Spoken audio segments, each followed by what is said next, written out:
эң биринчи кыз элине айтарым, кыздарыңарды тарбиялап айтат элем. Ошол тууралуу айта кетсеңиз, чын эле зооруктадыңыз беле?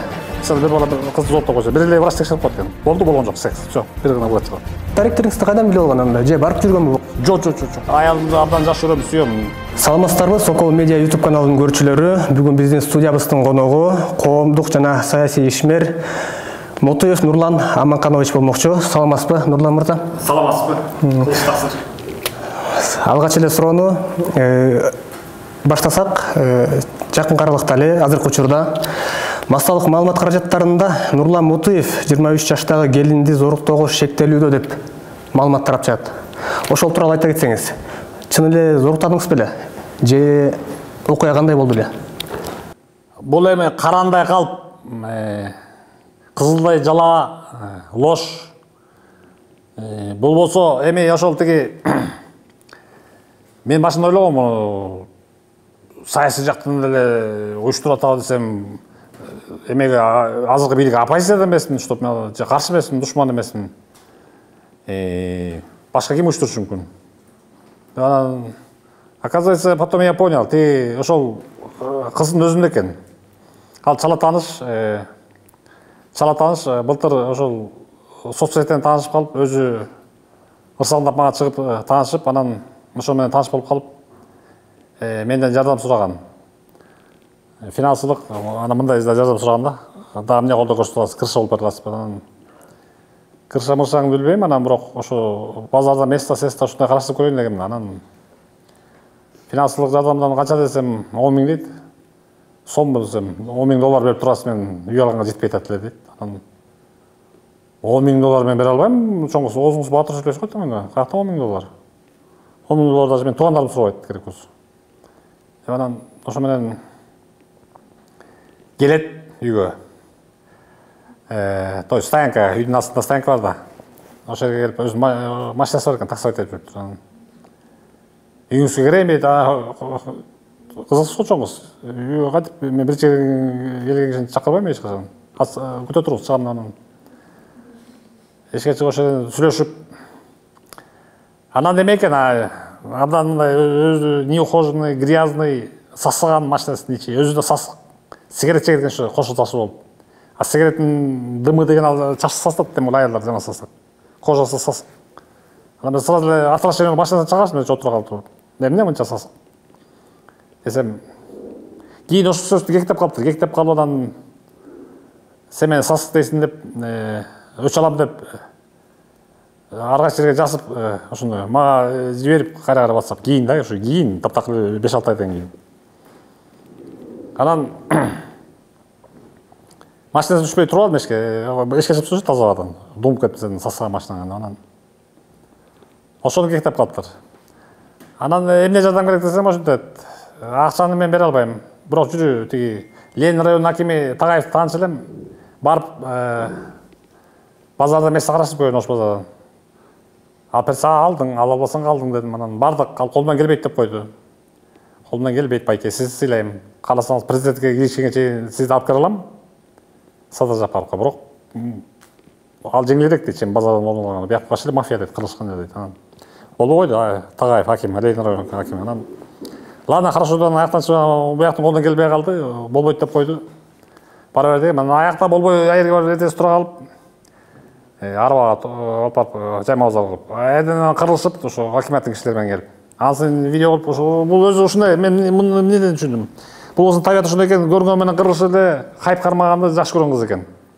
Ошо менен атактан чыгарат экен, хайп кармап там. Анан ошол башында жаңы таашып атканда мага эмесин жиберген, жалоба, чтобы чувство давить. Мен деген ушинтип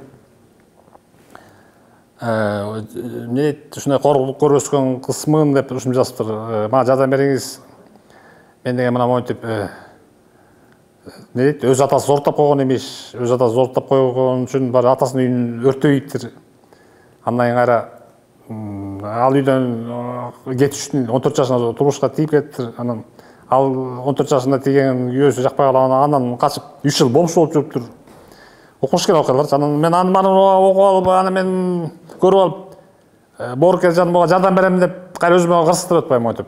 Жоктон өзүмө мына жамандык тилеп алыптырмын да көрсө. Анан бул кайра өзү жашылып калган кишилер ушинтип шантаждап көнүп калган эме экен да. Ана бирөөлөрүн укса керек, угольный король, көмүр король Нурлан Мотуев укмуш мында байлык кылып жатат деп анан вымогательство өтүп тур да. Же бирөө муну түрткөн да. Давай вымогать эт ушинтип эң жеңил жолу эле жала жабуу, арыз жазуу милицияга. Ошол эң жеңил жолу эле ошондой жанагы. Ошол Ленин райондук акимиятынан барып место сурагандан кийин андан кийин дагы бир жолугушуулар болду ал кыз менен, ал келин менен? Жок, андай башка жол. Ошондо 1-2 жолу эле көргөн боласызбы өмүрүңүздө? Бир эле жолу көрдүм. Бир эле. Бир эле жолкана карач кандай международный, чуть ли не международный скандал чыгарды. Бир эле жолкана мына. Анан мына калп экен ошондон көрүп турат, если ошо өзүнө кандай изнасилование болсо, бул ошол замат жүгүрүп бармак. Мен тем более Свердловский родундан жашайм. Жүгүрүп барып уже берип, давно эт кылмак уже. Азыр ошондо тергөө иштери кандай жүрүп атат? Сизди чакырып мындай Тергөө иштери эми мындай да. Свердловский ровдо коюптур. Свердловский ровду башында албайсыз дептир, помощник айтты, дежурный эме тергөөчү. Чоң кыз койчу. Тем более моту кылдың ишемейсиз, албайсыз дептир. Десе болбой туруп ал дейт. Илакта ушундай деп анан. Жалдырап туруп ал дейт. Өлмүш болуп. Анан айлы жок, биз закон боюнча алышыбыз керек. Любой жалобаны алып текшер, хотя бы текшериш керек дейт. Анан алып улук тергөөчү өткөзүп берет. Айтмакчы могу Свердловский ровдуда эсиңерде мындан ровно 10 жыл мурун, 10 жыл 3 ай болуп калды. Баягы 2012-жылы Кумтөр чыры боюнча ошол кезде Садыр Жапаров оппозиция жүргөн. Камчыбек Ташиевтер ак үйгө чабуул койду деп камалып кетти, эсиңердеби? Анан оппозиция башчысыз калып, таптакыр башчысыз калып. Анан миң аксакал уюшулуп келип региондордон, Жалал Абад, ошо Кош, Талас көлдөн уюшулуп келип. Аларды башкаруучу киши жок. Мени лидер кылып сүйлөшкөн. Анан миң аксакал менен марш деп ары бери ак үйдү курчап, Атамбаевдин ошо кезде айласын алып кетиргенбиз. Айласын алып кетирип анан 2-3 күн жүргөнбүз ошо марш деп миң аксакал. Анан беде получается ошо Жапаровтар камалып кетип, кийинки оппозиция лидери мен болуп калдым да. Анан соответственно бийликте мага каршы деп келди ошо кезде бийлик, Атамбаев бийлиги. Эмне Мотуевдин ниеттин аралаштырабыз дешти окшойт. Жеди иштейин дейин десе мамлекеттик финансылык кызматта турган жок бул. Деп анан эмне кылмаш керек Мотуев? Ошо только ошол кыздарды салып берип кармаш керек. Анан бир чала була таашты тукуру ал кезде Аида Асанова деген тукмоктук. Былтышка. Азыр былтыйып жүрүп барып мен менен отуруп эле, бир аз отуруп эле. Жүрүп барып арыз жазып. Арыз жазгандан кийин ал кезде интернет анча өнүгүп элек болчу 2 жылы. Декабрда анан Свердловский родун ошол кезде эмеде да баягы. Эми заказга көрүнүп турат да, булар оперативный иштеп шак деген арыз жазат, сразу эме 4 шагынып турат, 4 опер. Үйдөн чыгып кармайт. Кызычуу СМИ да даяр турат, СМИге атай даяр койшкан, дуулдатып жиберишет. Ал кезде интернет газеталар болчу, газета, телевидение менен дуулдашат. Моту үчүн кыз зорта деп. Анан суд экспертиза кергенде шылдың бошоттулар. Суд экспертиза Мотуев дегенде коркушат, кой, анан чыргылат. Сразу комиссионный 3 врач коюп туруна. А так суд эксперти мисалы бир бала кызды зорто койсо, бир эле врач текшерип коет экен. Болду, болгон жок, секс. Всё, бир гана врач чыгат. Бир эле врач. А бери коркуп 3 комиссионный эмесет, назначает. Аны 3 өтөгөн айтат, жок, эч кандай контакт болгон жок. Эч кандай контакт жок. Мотуевдин эч кандай эмеси жок. Кыздын организминде Мотуевдин эч кандай эмеси жок. Выделение органический эмелери жок.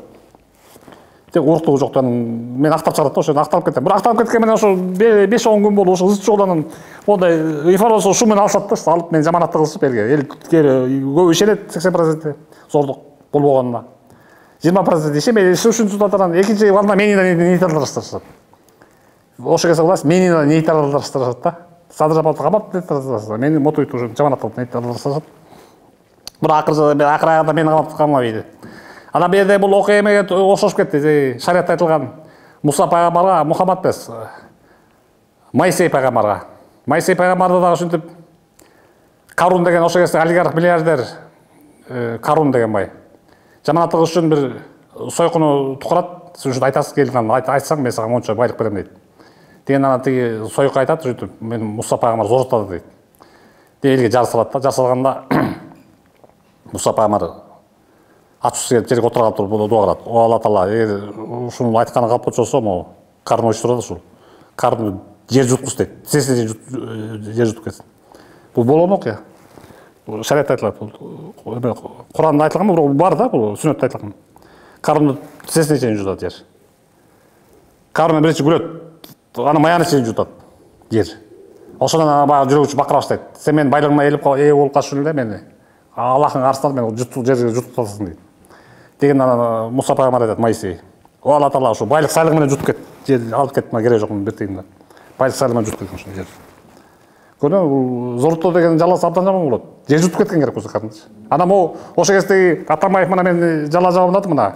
СДПК деген түшпөс тирания партиясы менен акыры жер жутту мына, жер жутуп жок болду. Атамбаев өстүрмөдө отур, чүмчүгү азыр. СДПК жок, бырынчы жок болду. Ошо кезде мен да муну дуа кылам. Алла Таала, мен Моисей эмесмин, пайгамбар да эмесмин, керек болсо сахаба да эмесмин, керек болсо алым да эмесмин. Бирок мазлум, бийликтен себепсиз айырма зулумдук көрөм. Жер жутуш ушул Атамбаев деп дуа кылам ошол кезде. Бир атаман. Нурлан мырза, эгерде ушул окуя дал сиз мындай эле карандай жала болсо, жанагы келин сизге арызданып аткан. Сиздин батириңиздин дарегин, үйүңүздүн дарегин кайдан билет? Эми кайдан билгенде тиги милиция болуп арчасыптыр. Даректи точно айткан эмес бул. Айткан эмес, даректин коросуна барган, коросуна стоянкага барган. Ал келдин акча болмайт экенин узайм азыр соткадан. Жана ошо уктук да, биз телефондон уктук. Ушундай сизге Инстаграмга жазган турбайбы? Жазып анан ооба, үйүңө бардым. Анан дагы белки жер там бар. Ошо жер там үйгө бардым, анан кийин дагы эл жеңемди сыйлап бастырып кирген жокмун. Көрдүң, наңгылаш ошо көрүлө. Даректериңизди кайдан билип алган анда? Же барып жүргөнбү буга чейин? Жок. Мен таң калдым. Таң калдым, анткени бул барып жүргөн эмес, спринтер барып турбай, тиги барып турбай деп көрдүм, өзү таң калып сүйлөп атат. Анткени бул мен муну акмак экенин көргөндө вообще жашырып койгом адрести, кийинки адрес. Мурунку биринки адрес ладно, милиция арчасы билип атыптыр. Кайерде жашайт? Московский адрес, этаждагы. А кийинки вообще жашырган мен вообще. Бул мен таба улам эле жазгандарды чыгарат, улам эле то Инстаграмда чыгарат, то сотканы таба эле номерин чыгарат да. Башканы күнү ушу именно Нурлан Мотуев үчүн эринбейт экен, күнү 10 номер алмашат. Жаңы номер. Мисалы ким десем де, мен де латын айтады, деп туруп резко басып туруп блок атамын сразу. Сүйлөшпөйм да, деп туруп, сен беле деп туруп резко блок атамын да. А бул жолу ачуум келди, голосовой запись кармап алдым да ошо. Бумага айтып аткан жерден. А мындай бумага көп мында, бумага айтса өлтүрүп кетем, өртөп кетем дегендер көп. Кайдан тапканын билбейсиз, бирок? Билбейм, анткени билбейм. Анан офис жеринде желе койм, Анан мунун дагы бир максаты менин келечегим Элнура Норузбаева экөөбүздү кыргызыштырып, дагы бир максаты, чоң максаты. Экөөбүздү кыргызча жазыштыруу. Анан ар кандай азыр аягына чейин айтып коеюн, жалган жалалар жагып атат. Ушундай экен деп. Анан мен үнүмдү жасатып алып, даже бир эме чыгарып атыптыр ушинтип. Мен аны Элияны сүйбөйм, анан тиги, анан бу деп анан. Андай эмес. Мен мисалы мен Элнура Норузбаева аялымды абдан жакшы көрөм, сүйөм. Мына ошо жерде айтып кетейин, эмнеге дегенде, мен ошо акыркы Атамбаев камап үйчүдө мурунку аялдар менен ажырашып бирөөдө түрмөгө басып керек эмес. Ошо кезде башка кыздар кесейип койушкан. Мен как будто зек көрүшүм. Ошондой кыйынчылык күндөрдө мен колончик, посредничек, зек кезинде Элнура Норузбаева өзү менен алдаганча кичүү экенине карабай, мени жакшы көрүп мага тийген. Нике кыйдырган эсиңерде видеону. Аны мен ушундай кызды мен кантип кыйып кете алам? Мен кыя албайм, бул кызды мен абдан сүйөм, жакшы көрөм. Ошол жанагы ушак согуп аткан жанагы Эсе деген кыз жеген бокту ит да жебейт. Ит да жебейт ал жеген бокту. Мына ошондой. Мына кече эле ошо үйлөнгөнүбүздө видеобузга 3 жыл болуптур, то есть 7 февраль үйлөнтүрүбүз. 3 жыл болуптур. Кече абдан сонун шаарга чыгып, кафеге барып абдан сонун белгиледик. Жакында ошо эме бир дагы чоң чагылып болот, аны көрсөтөбүз, шашпай жакында видеодо. Анан ошол келинден мындай ачык сурап көрдүңүзбү? Сен максатың эмне болуп атат, эмнени каалап атасың менден? Деп мындай бир байланышып. Максатын айтпады, өзү айтпады. Мен сураган жокмун. Башында сурап жүрөм, эмне болуп атасың десем, $10,000 бересиң, хотя $5,000 деген. Эми мына кече видеодон уктап, $5,000 үчүн 100,000 сом, 50,000 сомго ыраазы болуп калыптыр. Ошондой берсең эле болду. Эптеп эле акчалуу болду максаты. Берип кутулайын деген оюңуз барбы же? Жок, мен Кыргызстанда 7 миллион эл болсо, анын 3 миллион эркек болсо, 4 миллион нургач болсо, 4 миллион нургачынын 1 миллиону пенсионер кемпир болсо, 1 миллиону дагы аялдар болсо, жаш кыздар 1 миллион кыз болсо, анан ар бир келе менен бумага айтат 50 миң, 100 миңден бери чабам чаккылы ар бирден бери. 1 сомду албайт, 1 сом. Мен муну каматам. Бул кеп мен муну каматам акмак. Демек, бумага катышып турган каматам. Аягына чейин туруп өзүңүздүн актыгым далилденген, эчтегем жок, эч кандай доказательство жок. Мен каматтым мына кырсы. Анда жакшы, бул окуядан башка бир суроо берсем. Негизи мындай, Нурлан Мутуев деген атты элдин баары азыр билет да, тааныйт баардыгы сиздичи. Анан ар бир мындай кылган иштериңизби, сүйлөгөн сөзүңүзбү коомчулукта талкууга алынып турат. Ушу сиздин популярдуулугуңуздун сыры эмнеде? Кантип мындай элдин көңүлүн, назарын өзүңүзгө буруп коесуз? Ачык айрым шаар жүргөнүм го. Мен өзүм меники орусча мектепте окугам, орус школда өткөм, Россиядан окугам, Америкада окугам, анан бизде көбүнчө азиатский менталитет болуп кылтыйып, кырсыйып, арам салып жүрө албайм. Вперед кетем, только шарым вперед. Өсөм өздүм, көрдүм, эмне болсоң ошол деп вперед кетем только. Ошон үчүн анан душевный жүрөм, алдабаганга аракет кылам.